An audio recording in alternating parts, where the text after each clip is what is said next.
So, Ryan, tell me about yourself, buddy. Well, I like long walks on a beach and people complimenting the size of my...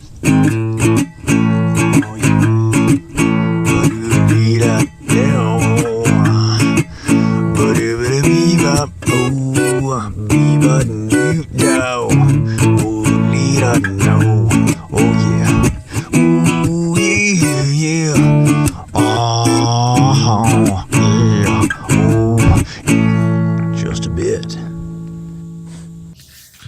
It is Friday, August the 4th, 2017, and you are listening to Just a Bit Gaming Podcast. I'm your host, Ryan Reynolds, and this is my partner, Adrian Bertazoid Townsend. And you've come to the one place you can go to make sure you're still going absolutely nowhere. Yeah. Yeah. That was better than last week. Good job. I thought so fucking hard about it. Dude, I don't even know how you come up with those because before recording, I tried to come up with something and it failed miserably. Man, I'm going to be honest. I kept telling you we couldn't start because I couldn't remember what I came up with. Yeah. I still didn't. I just told you to go ahead and start, and then that one happened once you started. The best ones happen when I don't think about so them you're first. an ad-libber. Yeah. Cool. Don't talk about how I lib. Dude, ad-libbing is funny. You live your own life. Okay, I will. Live your own life. And you live yours. Every day. So what's new? It's been 2 weeks and I have been a busy man. Busy little bee. Yeah. All right. Work and family. Not a whole lot of gaming time getting in. I did pick up a few new games. Adrian's a graphic designer. He works in the magazines. And web. Yeah, okay. And web. And so it's what did I get? So I picked up Paper Mario Color Splash for the Wii U. Really? And actually I was thinking about Paper Mario yesterday from N64 and was just thinking to myself yesterday what a great game that was and how it's a bummer they never had any follow-ups. Oh, dude, you are out of the loop apparently. There's a ton of them. I live my own life. So there's one on the GameCube, there's one on the Wii, there's one on the Wii U. There are several on the 3DS. That series definitely continued. Well, I guarantee I would have known about that if there was like a program that I could look it up on the interweb. You mean Google? Yeah. Specifically, I mean Google. Had I Googled it instead of the riffraff I normally Google in my off time. Yeah. So I mean, that's kind of one of the last main titles I needed for my Wii U collection, and it went on sale at Best Buy, so I picked it up. Cool. Yeah, and it's fun. I played it a little bit. It's very kid friendly, so I sat the kids down in the living room and turned it on, and they loved it. I had Katie. She's 8 and she reads. She's very into reading right now. Katie 80. Yeah, so she. You're gonna have to change your name when she turns 9. Katie. I need to call her Katie 80 anyway. I've never called her that. That's a good point. Katie 80 should be like, oh, yep. She'd love it. You know how old I am? Did you notice? So we use that game. There's a lot of dialogue in that game, and it's all, text-based dialogue. Sure. So she gets to read all of it to us as I scroll through the dialogue, and it was fun. So we got to do that. And I got a couple other random games for PS4. Nothing too great. What did I get? Like Digimon game, which I picked that up because I got it on Prime Day for super cheap. Right. Okay, so you mentioned, is it the Digimon Girls Next Door? What's that? Did Girls Next Door Digimon? Is that what it's called?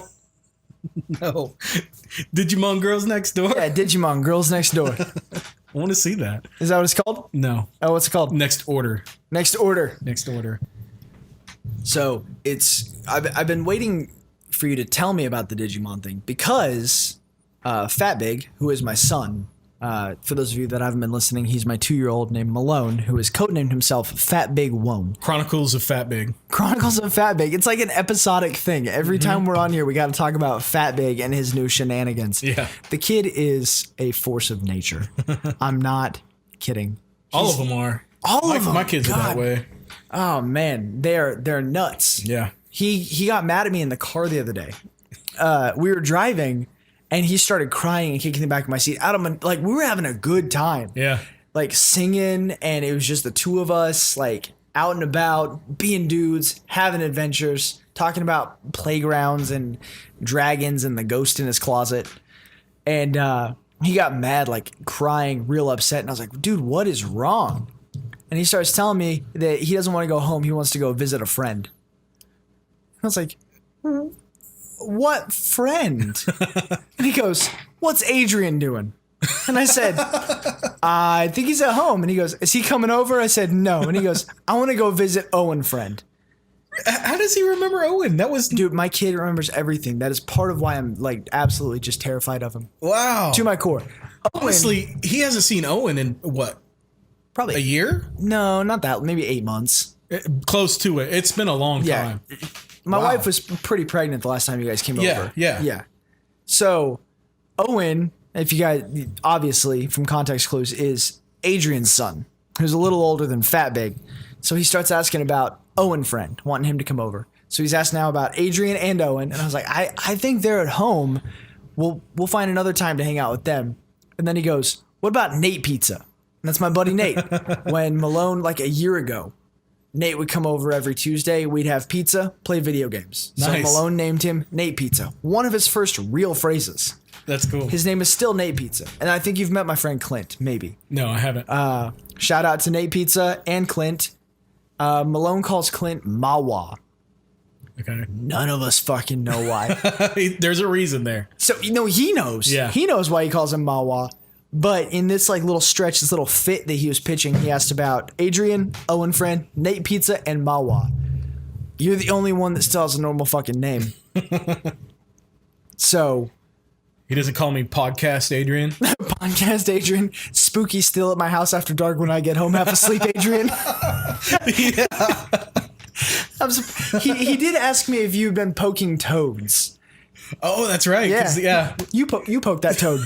I did. I was trying to show him how to poke the toad. We saw a toad outside when they got home that last time. Because he was ready to go to bed on you. Yeah. Okay, so it's after dark and my kid is half asleep and Adrian has a phone case exactly like mine. And my son goes, hey, Adrian, is that your phone or daddy's phone? Adrian, is that your phone or daddy's phone? Adrian, is that your phone or daddy's phone? And Adrian's texting, and my son looks at me and goes, I guess I'll just go to bed.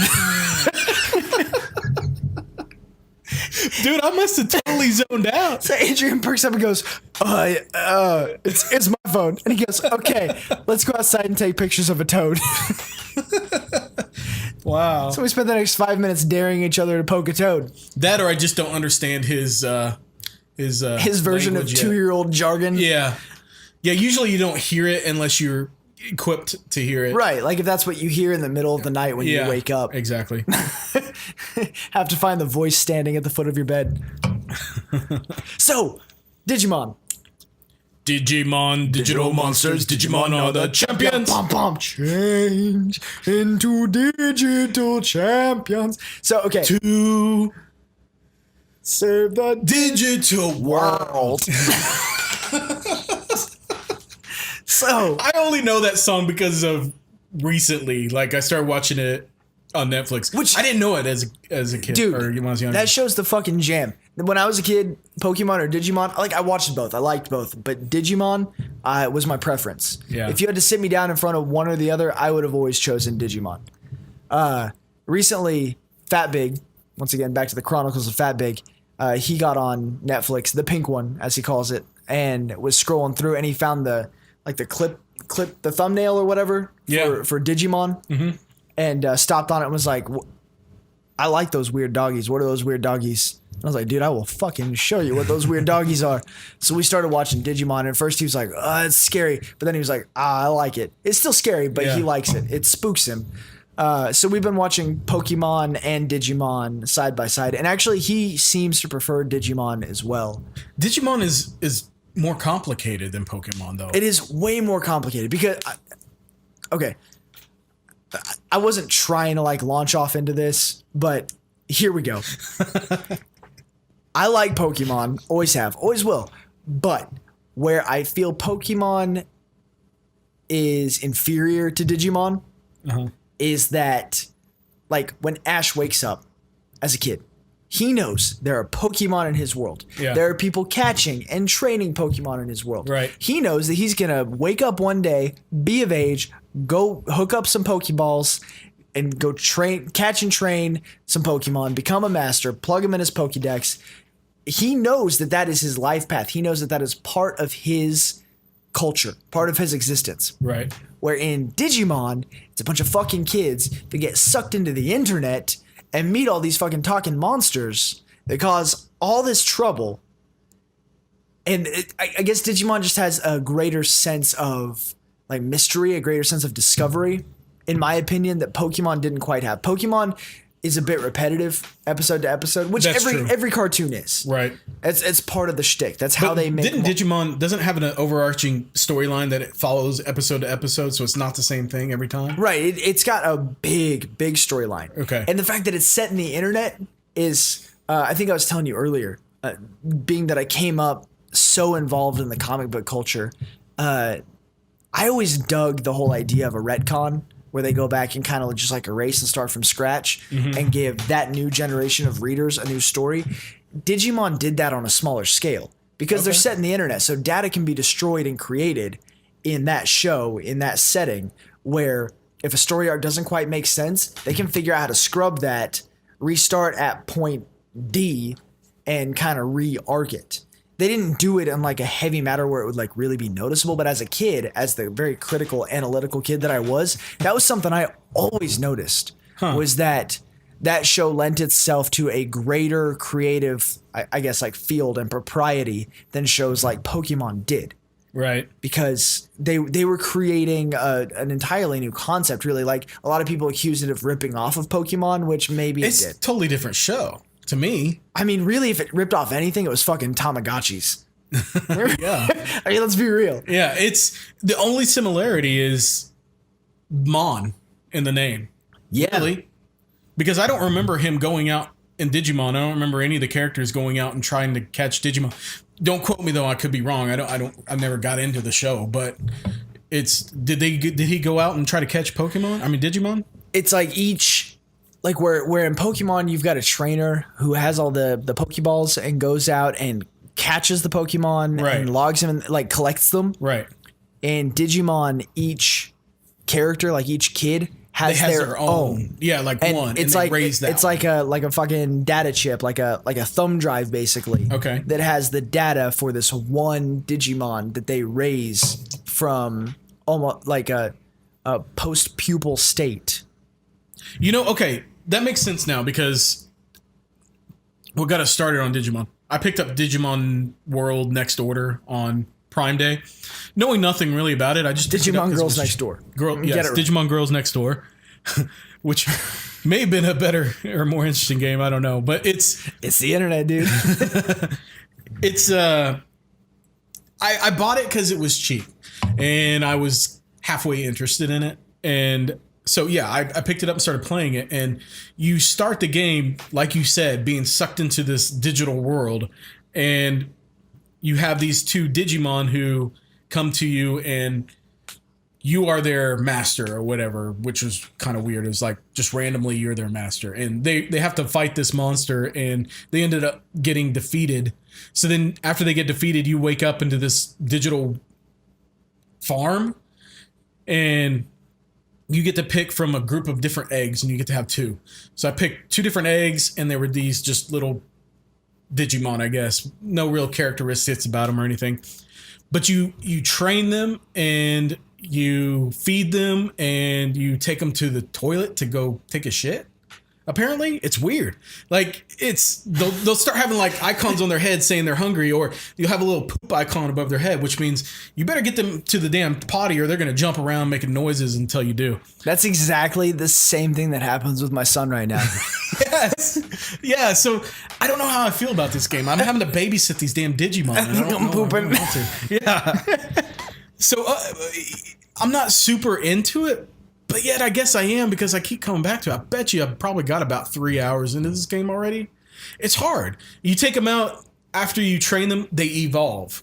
Well, so I'll train them for a while. They digivolve. Digivolve. I have now digivolved my 2 Digimon like 3 times, and I keep taking them out. And you fancy piece of shit. Yeah, dude. You're a digivolve motherfucker. I don't know why I keep playing it. It's.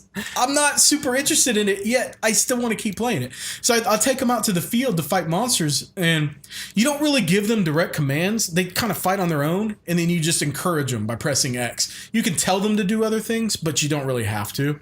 So it's not dissimilar to like a Michael Vick RPG.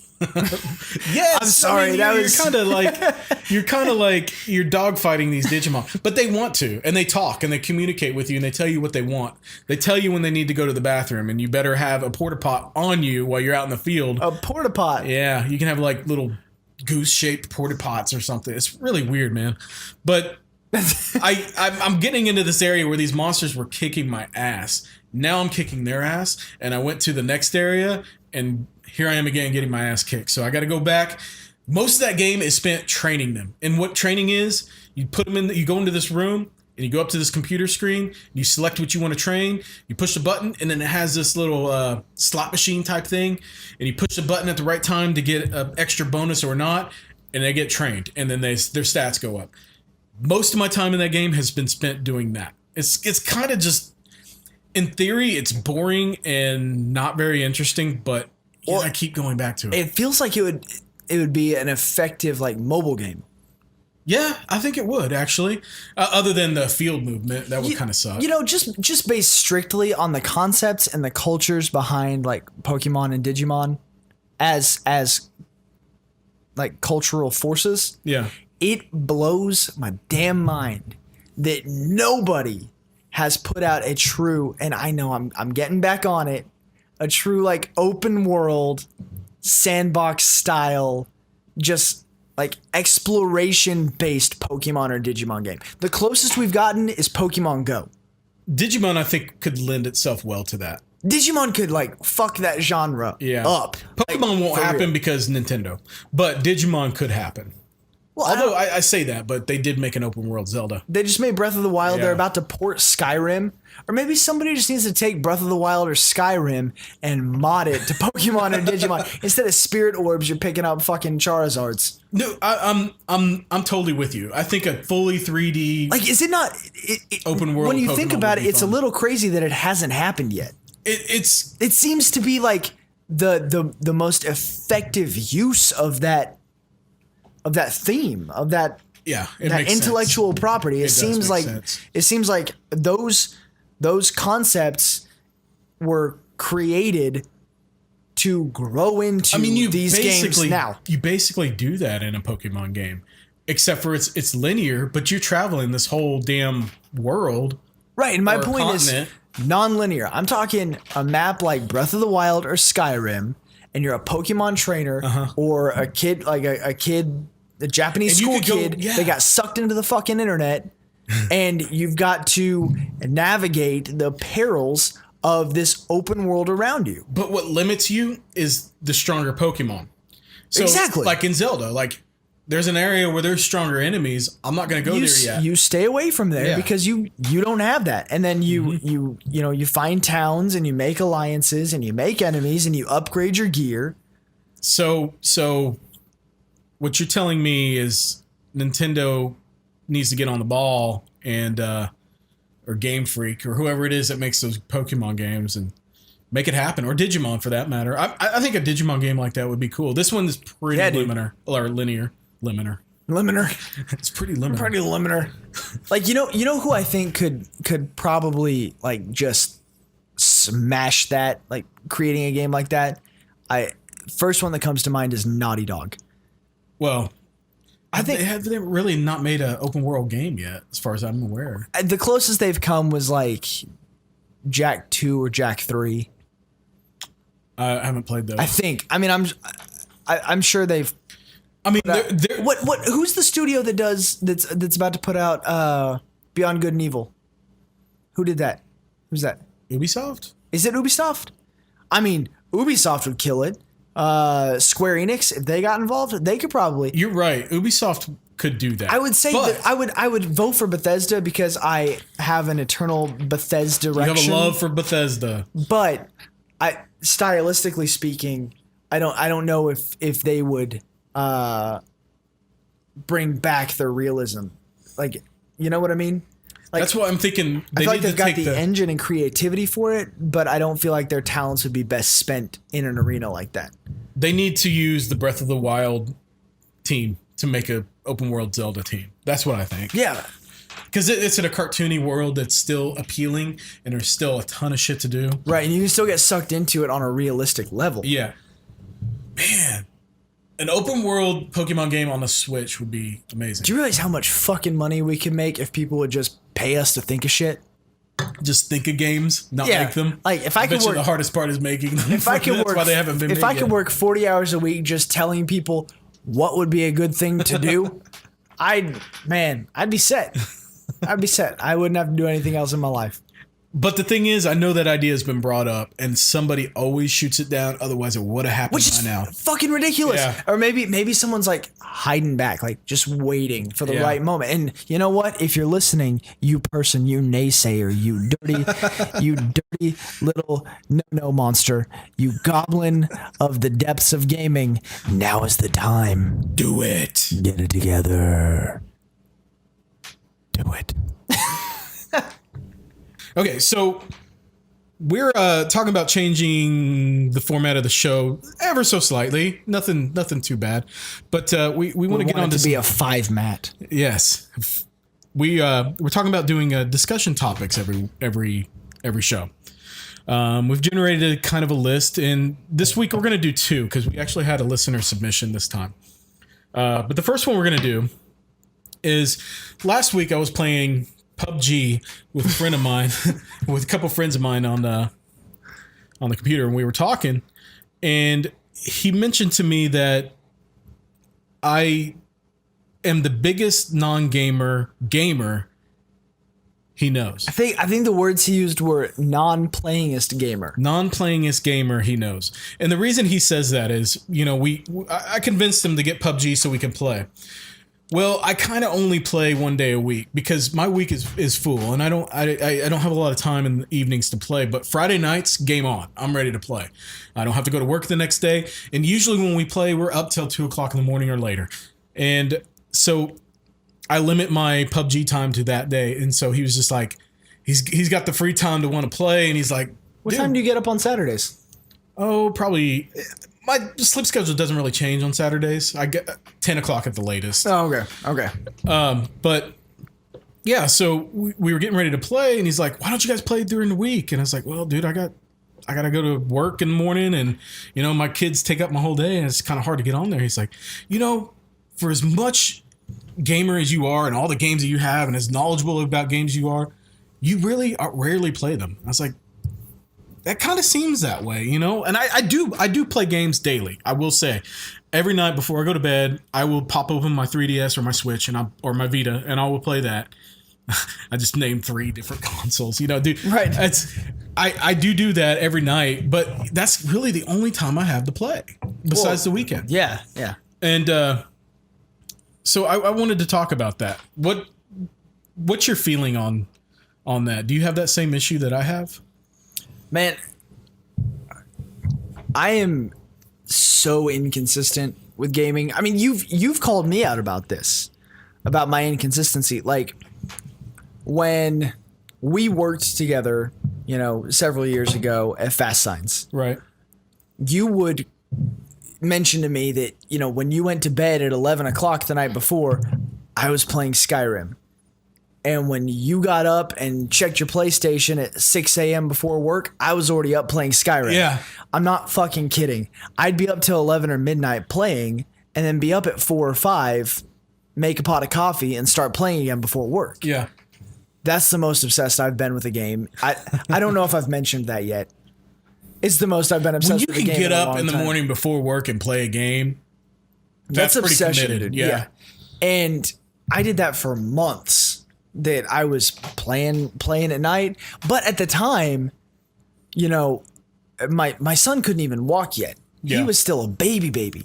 So, you know, he fucking wakes up long enough to like smile at dumb shit and eat, get a fresh diaper and go back to sleep.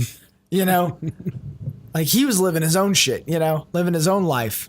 He was living his own life. Bring it back. Live your life, people.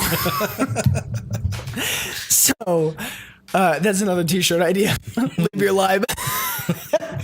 So I was obsessed with that game and I played it so much, but then I'll go weeks or months like barely playing. Mm-hmm. You know, so I get it. Like when Overwatch came out, there was a few weeks where I played it every night. But is that because you don't have enough time to play, or your interests just go different places? It's both. Okay. It is both.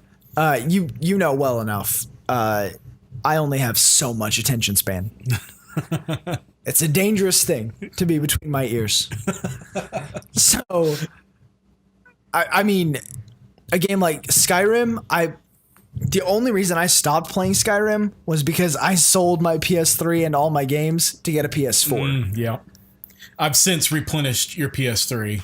Yes, you have. I haven't put a new hard drive in it yet. So I haven't played it yet. Haven't played it yet. Oh.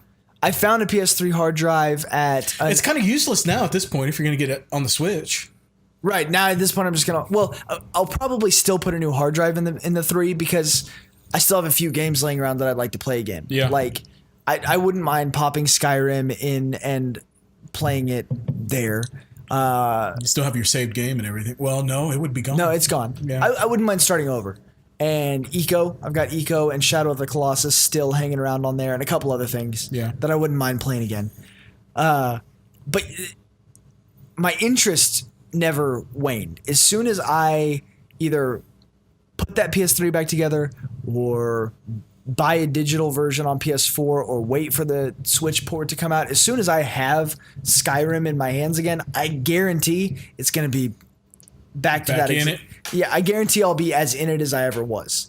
Yeah. But the only difference now is I've got a toddler who can like come fuck with me. And he will. Like when I'm playing a game, when I'm into a game, it starts with him crawling in my lap like, I want to watch what you're doing. And then he starts poking shit and then grabbing shit. Yep. And then he's got my shit and he's pushing me saying, leave me alone, I'm doing something. That reminds me, when I brought over the Switch for Ryan to play after the podcast a few episodes ago. That was episode 2, I think. Yeah. We had Mario Kart going and I was letting Ryan, play it. Well, Fat Big decided he wanted to push the screen. He finally got it. Fat Big wanted to push the screen every 2 seconds and mess up the game. Ryan was constantly, don't push it. Don't touch the screen. Don't touch the screen. Don't touch it, baby boy. So now that I've got my own Switch, whenever he watches me play, he goes, oh, like Adrian, and fucking touches it. He's got rogue ass fingers, dude. He does. It's like he wakes up in the morning and goes, all right, there's 11 of us here. Who's ready to fuck some shit up? And they're all like, for those of you that are just listening, Spirit Fingers AF fam. Yeah, he's the 11th finger is the spirit fingers. Yeah, my son is the spirit of the 11th finger. Isn't there a rock band called Finger 11? Yeah. What songs do they sing? Oh, I don't remember. Probably bad ones. Yeah.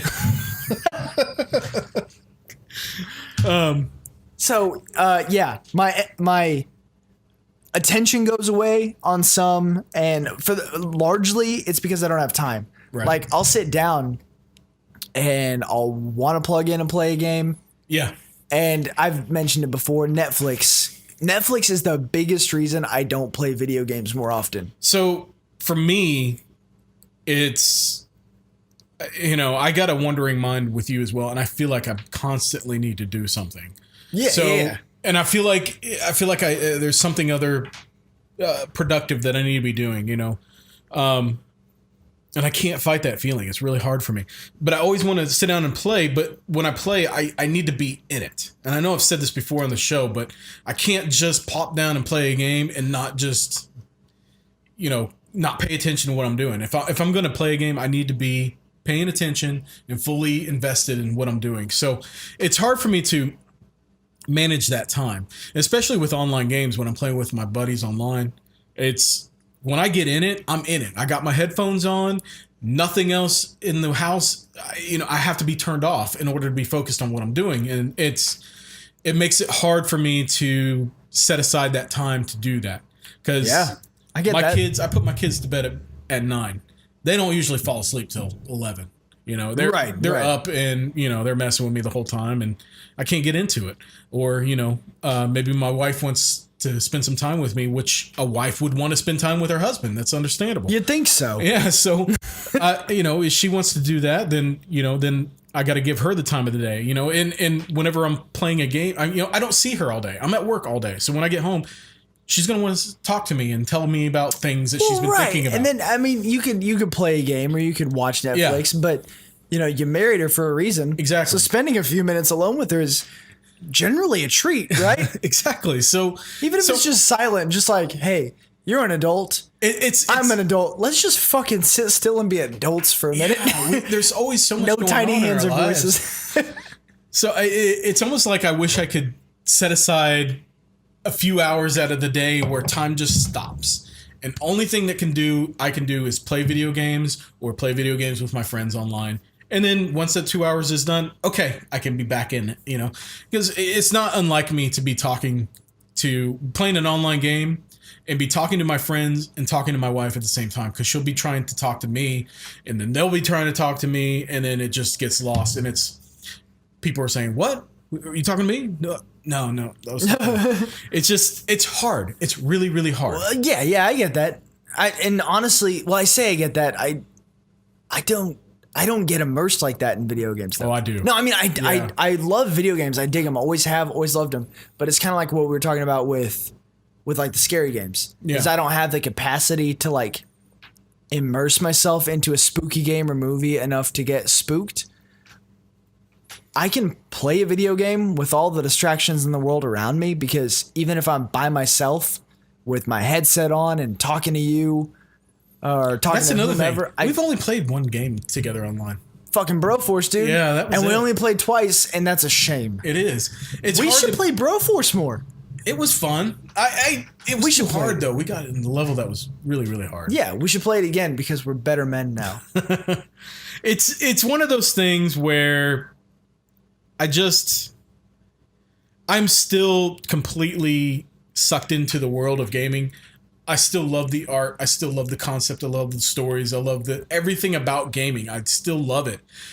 Just because I can't devote that much time to it, that part of my brain still loves it, and I still try to engulf myself with it. That. Yeah. Hence the reason I'm a collector. Hence the reason I keep up with current news. Hence the reason I can't not get that best deal for a game that I've been wanting to play, even though I may only put a couple hours into it and probably never touch it again. It's a driving force. It's the fact of it being there. Mm-hmm. So, I mean, gaming is I always like to think that later on in the future I will go back and play those games, even though I probably won't. It's still, I like to have them there for that time when I think that, you know what, I really want to pop in this copy of, Chrono Trigger or something. Chrono Trigger is a game that I've never beaten, but always want to beat. I still pop it in from time to time and just continue on a little bit further. I mean, really, all of that puts the non-playingist gamer thing into a true perspective, because, I always played video games. I love video games. I run a fucking podcast about video games. But exactly, my whole life I've written songs. Yeah. And I've painted pictures, done illustrations. You're a graphic designer. Yeah. We've got our art forms. Just because, and we're both committed to our art forms, and we're both very practiced, very versed, and very much in love with the fact that we'll keep this art form for the rest of our lives. We'll always have that with us. But that doesn't mean we do it. Well, you do graphic design 7 days a week. But the artistic, creative end of those things, the part that sucks you in, you may not get sucked in and spend time with those things 7 days a week. You may not jump on all the time. Painting, it's one of my greatest loves in life. Yeah, me too. And I only produce a painting once every year or two. Yep. Because it's something you can't force. If you get that emotionally and mentally immersed in video game play and video game culture, then maybe it's a matter of, you're there for the truth of it. You are so truly keyed into that culture and that emotion and that it truly makes you happy. That drive. Yeah. That, I don't sit down and watch a full movie very often because that is one of the mediums that I get unequivocally sucked into. If I find a good movie and I sit in front of it, best of luck trying to talk to me. Best of luck trying to get through to me. So I don't sit down and queue up and watch a movie as a concentrated effort very often. Yeah. And so it's one of those passions. It's one of those things that you key into. So maybe that's the point of it, is you don't have to be the playingest gamer ever to enjoy the medium. Right. Quality over quantity, right. I guess is what I'm driving at. I also think that we're both very visually driven people, creative, visually driven people. Yeah, dude, my shit gets distracted. Yeah, well, I mean, in general, like I look at games as kind of a creative medium that inspires me, and it also keeps those visually creative juices flowing in me. And I think that's why I'm so drawn to it. It's like, it's a creative medium that I think is most appealing to me. And I'd like to say has an influence on me in my day-to-day work, as a designer. And on a personal level, I much prefer you when your juices are flowing. Thank you. I appreciate that. All right. Yeah. Well, I think that's a good topic of discussion. We're going to end it there with... Let's take a break.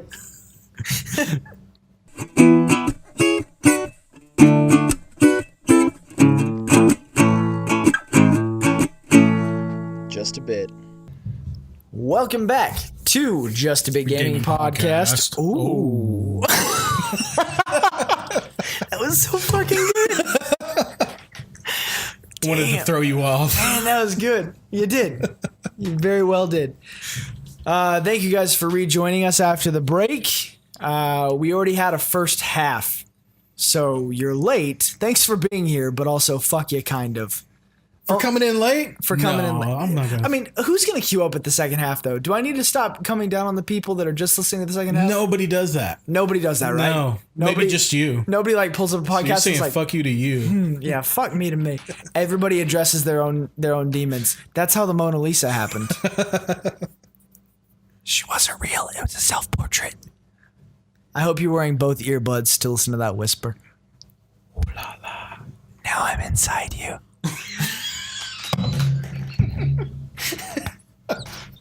I just wanted to throw you off too far. You went too far. Well, too deep on that one.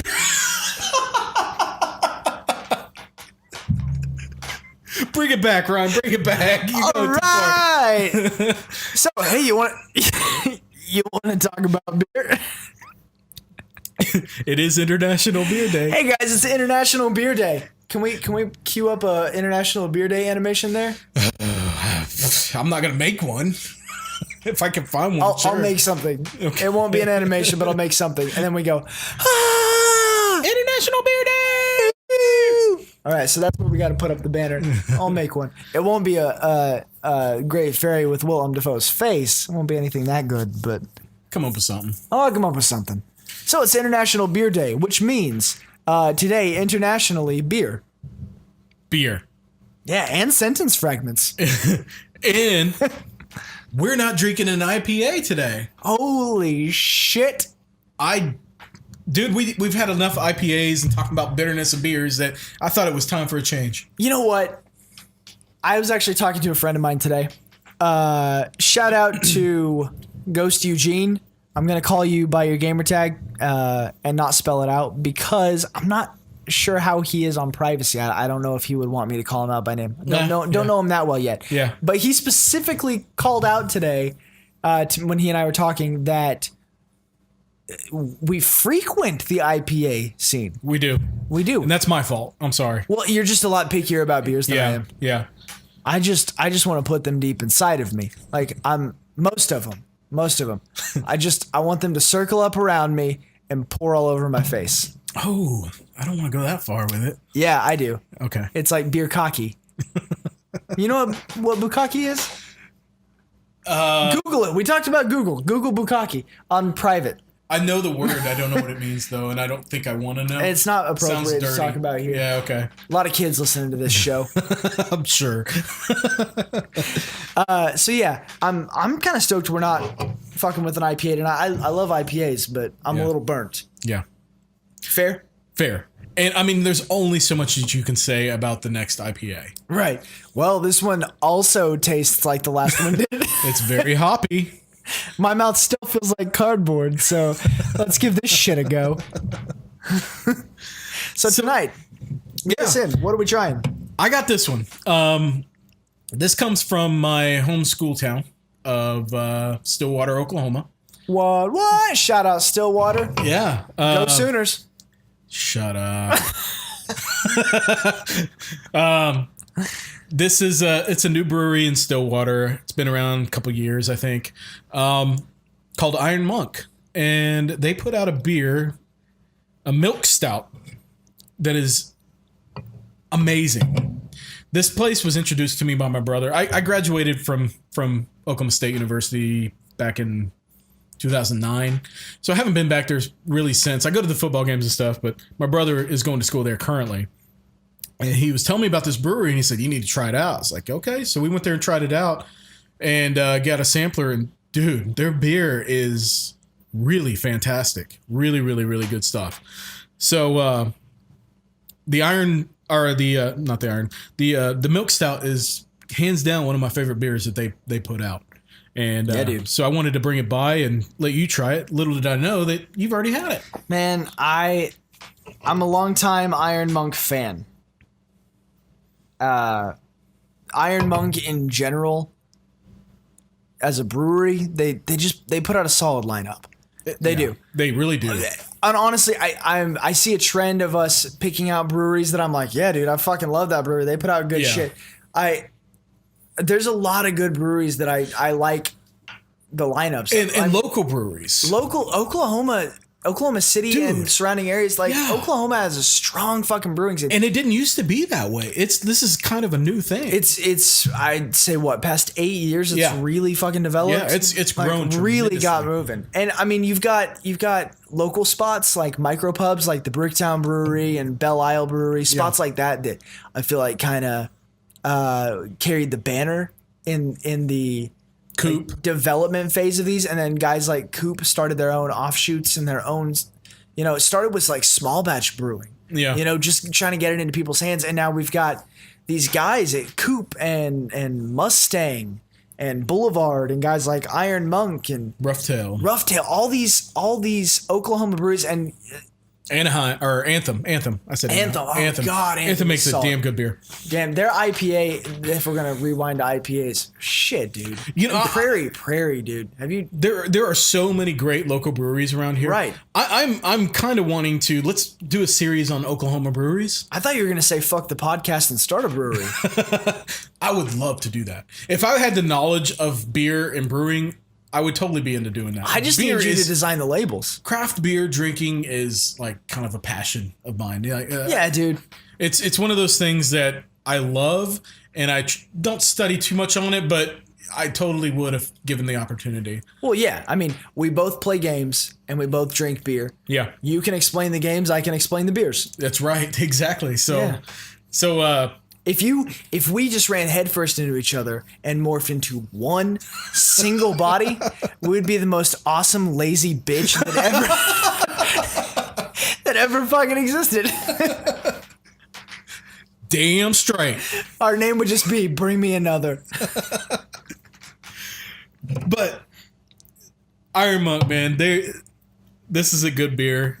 I 100% recommend it. I would like to try another one of theirs. I've tried a few of theirs, and I have not been disappointed yet. But this milk stout, though. The milk stout is super... It's a full-flavored, dark, stout beer. I'm not descriptive enough. Ryan, tell us about this beer, won't you? All right. So...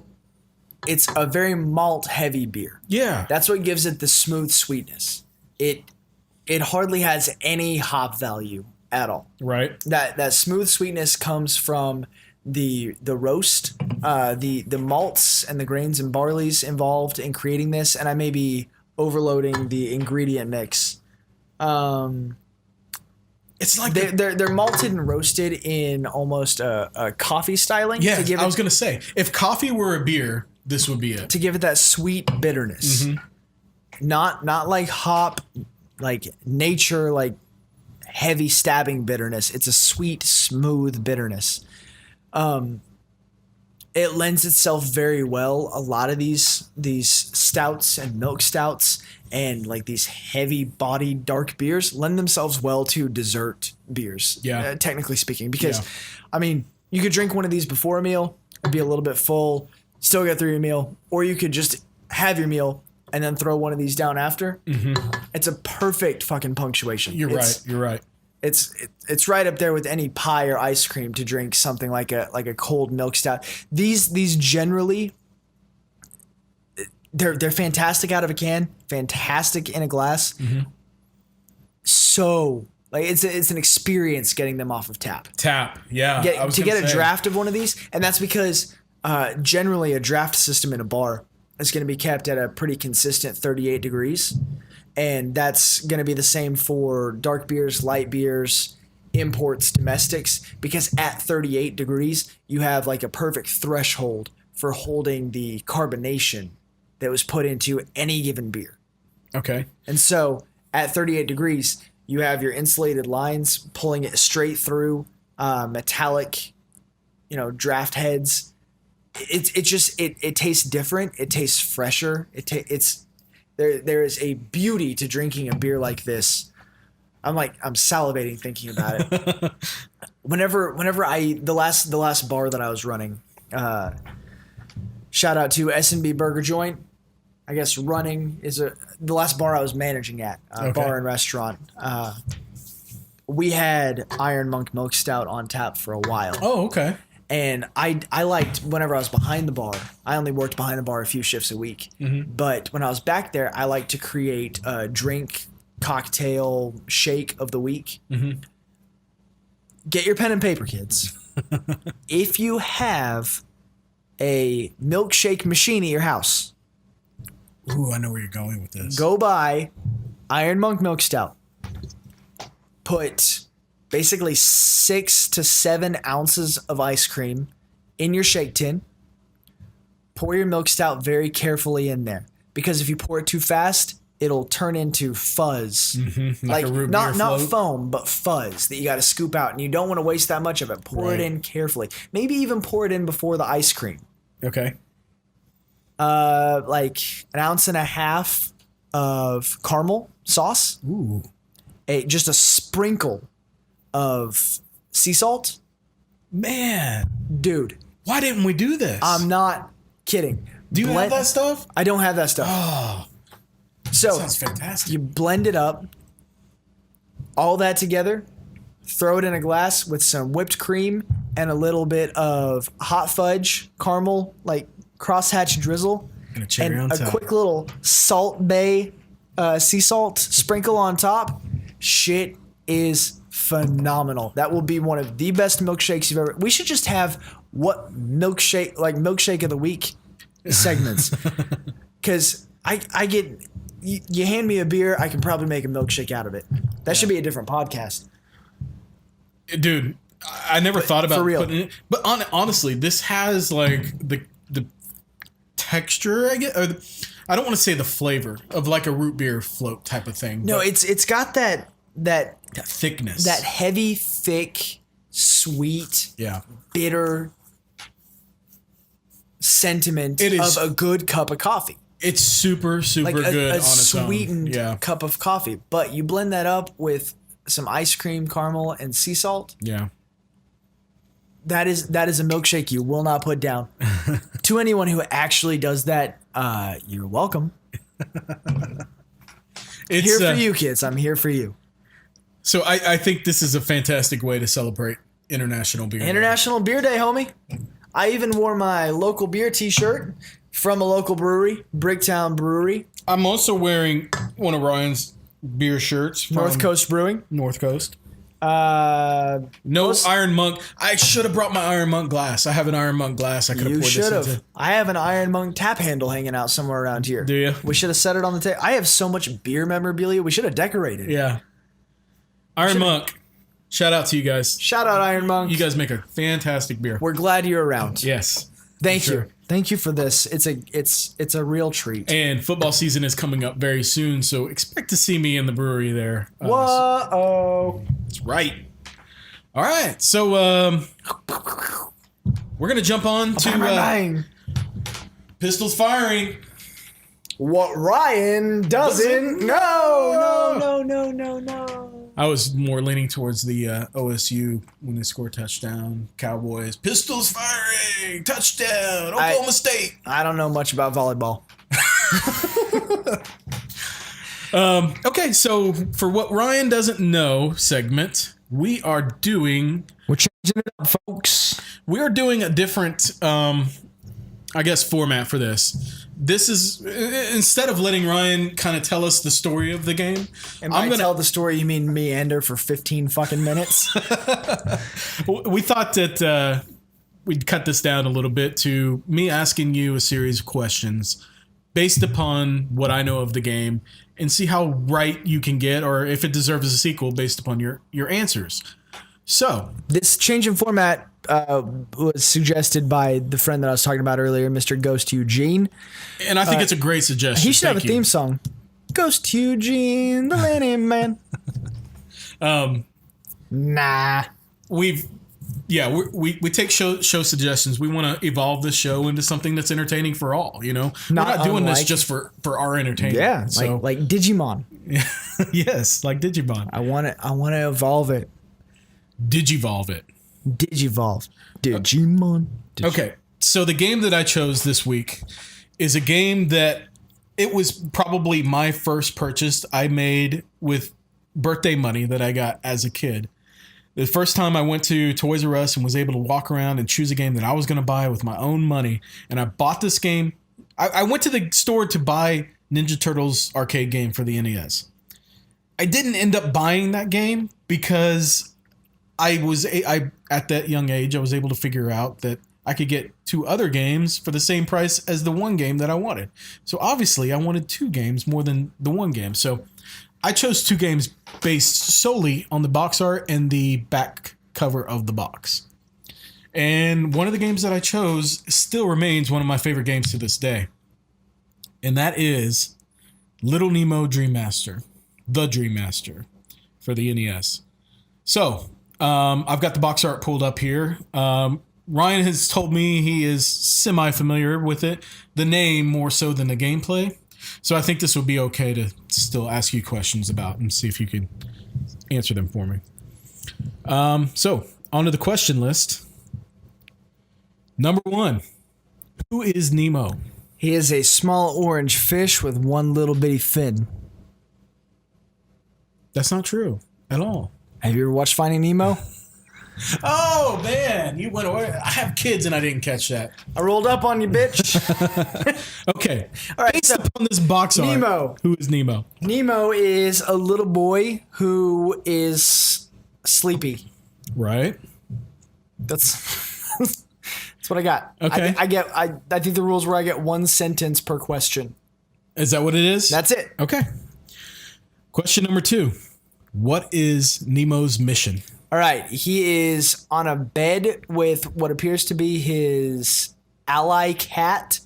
His mission is to take the fragments of his dreams involving trees and alligators and caterpillars and shit and put his dreams out of the realm of nightmares. Okay. What is the gameplay like? Side-scrolling roguelike. How do you defeat enemies? Wake up. Good point. Good point. I think we're breaching closer to me just talking about the Matrix. Okay, besides waking up, how does he defeat the enemies within his dream? Oh God. Pass. Should I answer these questions as we roll on to them? Like, let you have your answer, and then I'll tell you what actually happened. Sure. Okay, so I'm gonna go back a question or two. His mission. Nemo is a kid who. So he was just a sleepy boy. Yeah. Okay. Well, he was asleep in bed, and he was awoken by a girl, a princess of Dreamland called Camille, who wants him to play with her in her dream world. So he goes there and plays with her, and the king gets kidnapped by the Nightmare King or something. I don't remember exactly what his name is, but Nemo is on a mission to rescue the king of Dreamland from the Nightmare King. So that's his mission. The gameplay is a side scroller, and you're just going level to level until you beat the game. Okay. And how do you defeat enemies? You really don't, as Nemo. You throw candy at the enemies. And when you throw the candy, he just lobs them up in the air and they go up and down. And they only stun the enemies. They don't kill the enemies. So there are also animals in the game besides the snails and stuff and alligators in the trees and everything that you see here. The cat is... I don't remember the cat from the game at all. So that motherfucker's just hanging out. He's just there. He just got box art. So you throw candy at certain what you think might be enemies, but they're just random animals that will allow you to either turn into them or ride on them. So, for instance, you got a gorilla. You throw 3 pieces of candy at that bitch, and you're riding him, and he can punch. That's how you defeat enemies, I guess. When he's a gorilla, he can punch him and kill him. You can throw them at a lizard, and the lizard can climb up walls. Each animal has a different ability. There's a bee, and the bee can fly, and he shoots little stingers out of his stinger area. Fun fact, if you throw enough candy at Adrian, he will let you ride him. Maybe. Not saying no. Halloween's his popular time of year for him. There's a mole character that can dig underground and tell your secrets. It's cool. Anyway, next question. I already answered this question for you. I'm sorry. Who is the main antagonist? Sleep. Nightmares. You're right. Nightmares and sleep will be the main antagonist because without sleep, you wouldn't have the Nightmare King. I'm just speaking from experience. Yeah. Okay. How do you progress to the next level? Wake up, get a drink of water, and go back to sleep. No. Throw a lot of candy. Yes, but what else? Make everybody go to sleep. There's a certain thing you got to do to beat the level and go to the next. Within the dream world. Wet the bed. No. Okay, so what you have to do is you collect a series of 6 keys that open a door at the end of the level. So it's an exploration kind of game where you have to find these keys, and then if you get to the end of the level and try to unlock the door and you don't have the little keys, guess what? You're backtracking. You're going to go find that other key. Oh, okay. All right. So let's see. What are the level themes? Things that you would run into on a daily basis that became scary because you're asleep. Maybe.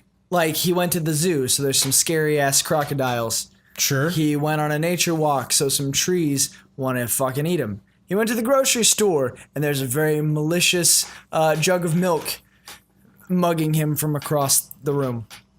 So the level themes, like these mushrooms that you see on the box art here, okay, those are part of one of the first level in the game. Right. and it's kind of a forest area, and you can climb on top of these. And these snails are an actual enemy in the game.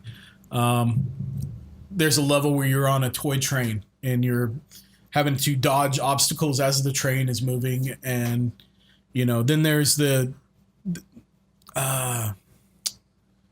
oh man, I can't remember, like a clock level, I want to say. Gosh, it's been years since I've played this, but what's really kind of weird about this game is you spend the whole game throwing candy at enemies to stop them and to ride animals and stuff. But in the last level, you get this magic wand that you can actually shoot and kill enemies with. And so the whole last level is kind of a different style, and it's also the hardest level in the game. So you finally get to go on your fucking rampage, is what you're saying. Yeah. So you get rewarded. I really like the last level. You get rewarded for all the patience. Yes. Now fucking kill everything. That's exactly. Lay waste my son. So, good guesses. You were halfway right here and there. I'd say okay. You're good to go. I like that you have to get up and go. You're taking the more realistic approach to this game than a fantasy approach. Yeah. So I have a hard time sleeping anyway, so I'm like, well, I mean, I can relate. I know how I combat these situations. I wake up or piss myself. Right. So I'll give you a sequel on that. Hey, thanks. All right, Finding Nemo Dreamcatcher gets a sequel. You have to say the name right, but if you get a sequel. Dreamweaver. No. Fuck. Can you really not remember? Dream Master. Dream Master. Little Nemo, the Dream Master. What did I say? Finding Nemo, the Dreamcatcher? The Dreamweaver and the Dreamcatcher and everything else. Yeah, dude. Finding Nemo. Dude, he's the master of the dreams. I know it now. Thank you, Nemo, for mastering the dreams. Fantastic game. I love it to this day. It's still up there. Okay. So for our next segment, we have a Twitter question from what did we decide? JJ Santaniello? Yeah. Santaniello? Santaniello. That's how they said it on Google. He's a friend of the show, and he sent us our first listener question, and I think it's a good one. So his question is, with the Final Fantasy VII remake coming out eventually, hopefully. Yeah. It sparked a lot of debate on whether or not classics should be updated or left alone. What do you guys think about remaking old games, or even simply remastering them like Final Fantasy X or 12? I think this is a good topic because it's with the newer graphics and the better looking hardware and stuff that, you know, with the capabilities that we can do today, going back and remaking these old classics is definitely appealing to a lot of people, but other people are kind of scared off by it, much in the same way of like if they go back and remake an old movie or something, that they're just going to screw it up and kind of tarnish the fuzzy feelings you had of that original experience. Well, okay, you got to weigh the difference between a remake and a remaster. Yeah. A remake is to take the subject material and recreate it. Right. The remaster is to take the original piece and give it a shiny new haircut. Meaning like cleaning up the visuals, keeping all the same source code assets and everything. Exactly. Just making it look better. Exactly. Like HDify it. Kingdom Hearts. Yeah. They took that series and HDified that was a remaster. It was a remaster. Or Final Fantasy X and Final Fantasy 12 specifically. Cleaning up the colors in the Wizard of Oz movie. Yeah. So those... The Skyrim re-release. Yeah. It was a remaster. Right. So to remaster it, well, they just dropped the Crash Bandicoot Insane Trilogy remaster. That was it. That was a remake. I'm going to go as far as say is that's a remake. Not a remaster. It's the same game, but it looks different. I think they rebuilt those games from the ground up. I could be wrong, but I want to say that those are a remaster, not a remake. I mean, remake, not a remaster. If the levels are the same and the gameplay is the same and the textures just look better, I would still call that a remaster. Okay. I think that game could swing both ways. Maybe they redid enough of it. Maybe we'll meet in the middle and call it a derivative work. Okay. I can agree with that. That's some entertainment law coming at you. But so, okay. That was supposed to be a menacing look into the camera, and from where we're at, it just looked like I affectionately put my head on your shoulder. I'm not saying I didn't. I'm just not saying I did. He did. So, what is your opinion on game companies wanting to do this? Remastering, I'm down with. 100%. Why not? You already fucking dug that game as a kid. You can plug in your old systems and replay them and get that same sense, but the plus side of remastering is that you can grab it on a digital download, have it in your immediate library. And play it on your newer consoles on an HD system. And play it on your newer consoles in an HD system. It's more accessible that way. A remake, I think it depends on the game, it depends on the studio, and it depends on the content. Remakes, I think, tend to fail more often than not. The problem with a remake is that you're taking the content that everyone loved so much the first time around and mixing it around. Right. You're changing gameplay elements. You're changing it up because at that point, you can give it the same title, give it the same storyline, same characters, everything. But when it boils down to it, if the gameplay or environments are essentially different, I think I said essentially, like sexy in the most important of ways. If it is essentially different, then it's not the same game. It's a remake, and I think you'd have to be very careful and very lucky to get the same kind of to pull off a remake. Yeah. So with Final Fantasy VII specifically, the one he points out, that is going to be a full-on remake. They're changing the battle system, which everybody loves, the battle system of the original Final Fantasy VII. I know you're not familiar with you don't play Final Fantasy games, but it's an iconic, some would say probably the best battle system in a Final Fantasy game. I would say, for sure. Well, I know that the one before it was Final Fantasy VI. Yeah. I know that it had a battle system, and then Final Fantasy VII had one that everybody really liked, and then after that, they made Final Fantasy VIII. You are so right. Right here, man. Right here. Dude, I'm getting so fucking good at this. So, Final Fantasy VII had a turn-based battle system that was very good. They had a materia system that you could designate different spells to different characters based upon these little balls of materia they were magic balls that would use them in magic. And it was a turn-based. The new remake doesn't look to be a turn-based, but more an action-based where you go in, push a button to hit a guy, and that's it. I dig it. I know you would, but a lot of fans of the original material won't. And I'm kind of on that fence about it, where I really want to see this remake. I really want to see a new approach, a new take on it, but I don't want them to alter the gameplay mechanics. You can alter the visuals and alter the experience in that way, but don't touch my gameplay. The gameplay was already good. If you want to refine it and make it better, go for it, but don't change it completely. What if they created a system where you could toggle the gameplay? I don't think that would be possible, because if you're talking about an action-based game versus a turn-based game, a turn-based game means you wait, input your command, and they act on it on their own. Action-based means you push a button and hit. That's what I'm saying. What if you could turn off the action-based? I don't know how you would do that. Okay, so you've got your action-based play where you just go in and you do your shit based on hotkeys. Yeah. Or you could turn off the action-based and you have a travel journal where you can turn off the action-based and instead you open your travel journal and find your materia and your turn-based attacks and select those instead, and then it's animation-based. Oh, okay. So I know of other games who have done something like that. Instead of actually creating a turn-based experience per se, each one of those turn-based attacks would be more based on almost like spells or runes. Okay. Based on the materia lore.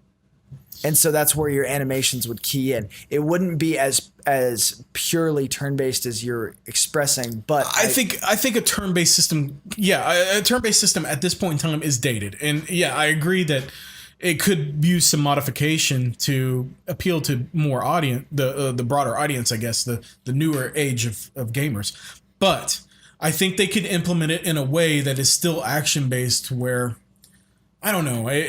It's a hard thing to talk about because I don't know really how you would do it, but I think there's a way. Or not touch it at all. I mean, if you go back and maybe just remaster it. Just give it a shiny new haircut. A shiny new haircut We were talking maybe about like the shiny new haircuts earlier. Crash Bandicoot trilogy, the Insane trilogy, I think did it right. Yeah. They took the same gameplay and not only they still rebuilt the game. It's not like a fresh coat of paint. It's not like you're up-resing the graphics. They redid all the assets in the game to make it look good for today's audience, and it still plays the same. I think they should have gone that route with Final Fantasy VII versus doing what they are doing now, which is changing everything about the game. Keeping the storyline, they appear to be keeping the storyline the same and the characters the same and everything, but changing the gameplay. And the gameplay to me is the most important thing about it. I'm interested to find out.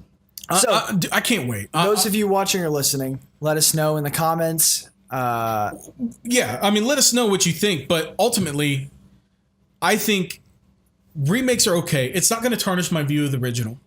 I know enough to separate the two. I will still always hold Final Fantasy VII near and dear to my heart. The remake, whether I like it or hate it, I feel like it's a cool thing that it got made. You know? Well, yeah. And I'm gonna give it a chance. And if it's a great new experience with the same characters and story, I'm okay with that. I'm not gonna hate on it. You know? Yeah. But if it sucks, it may turn out just amazing. If it's amazing, great. If it sucks, I'm not gonna hate on it. It's like, at least they gave it a shot. Okay, I still have that original experience, just like how you have with Ocarina of Time. You have that original experience. Exactly. You'll never lose that. Exactly. It's always there with you. If they recreated that game as a turn-based, I'd probably be less understanding than you. I'd probably be like, nope, fuck it. Well, I know there's people have their strong opinions about it, but I'm not that way. I can distinguish enough between the two. It's like a movie. If you see like the new Ghostbusters, for instance. You know, it was a thing. I didn't think it was that great a movie. I thought it was kind of boring. I didn't watch it. It did not tarnish my opinion of the original Ghostbusters. Well, in the least. Why would it? It's a different movie. Well, some people it does, and you know, if you're going to get upset about that, I think you need to evaluate how you are looking at this material and be able to distinguish the two. That's ultimately what you need to do.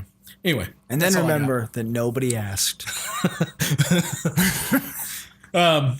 That's why we do this podcast, is because nobody else fucking asks. We did get asked, though. That's what we did get asked. Yeah. Thank you, JJ. I appreciate the question. Guys, if you want to send us more questions, topic discussions, please send it our way. I like to have something that we haven't thought about before to talk about. Yeah. That's Twitter and Instagram at JabGcast. Mm-hmm. We are on YouTube.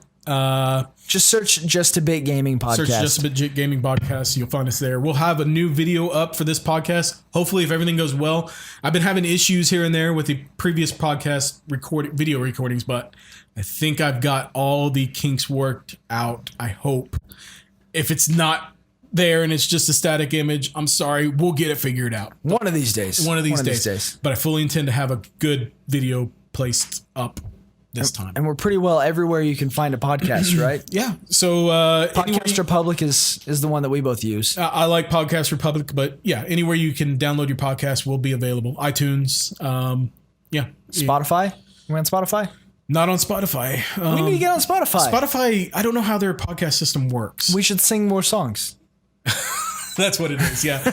But yeah, I did do a search for us on Spotify. They only recently got into the podcast thing. Okay, all right. We'll figure that out and then let you guys know. Yeah. Once we know. But yeah, I think this was a good show. Ryan? It was a good show to you? It was a fucking good show. Hey, thanks for tuning in. I think I can drive home tonight. Yeah. That's 4 more high fives tonight than we've ever had. Take care, guys. Thank you. See you guys.